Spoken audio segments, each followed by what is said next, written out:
মাদ্রাসা শিক্ষা ব্যবস্থাকে ধ্বংস করে দেওয়ার জন্য যেন তৃণমূল পরিচালিত রাজ্য সরকার উঠে পড়ে লেগেছে। পর্যাপ্ত পরিমাণে শিক্ষক নাই, শূন্যপদ পূরণ হচ্ছে না, শিক্ষাকর্মী নাই, আনুষঙ্গিক যেগুলো আছে পরিকাঠামোকে কুড়ে কুড়ে ধ্বংস করে দিচ্ছে।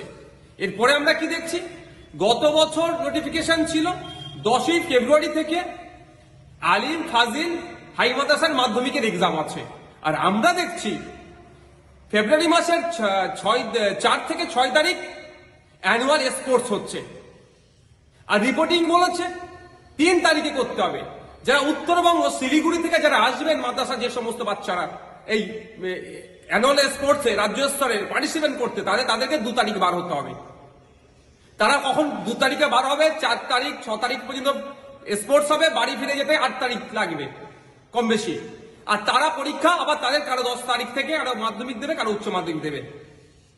কারা এগুলো করে, কি পরিকল্পনা এতে আছে?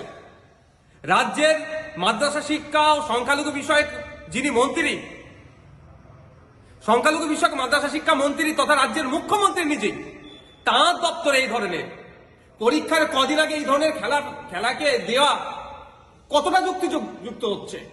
সুকৌশলে এদেরকে আরো ধ্বংসের দিকে ঠেলে দেওয়া হচ্ছে। এমনি শিক্ষা ব্যবস্থা মাদ্রাসাকে ধ্বংস করে দিয়েছে।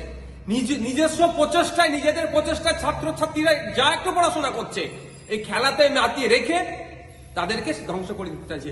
হয় অনেক ছাত্রছাত্রী খেলাতে পার্টিসিপেট করবে না, আর অন্যথায় যারা পার্টিসিপেট করবেন তারা প্রিপারেশনে এক্সামের ক্ষেত্রে তাদের সমস্যা হবে।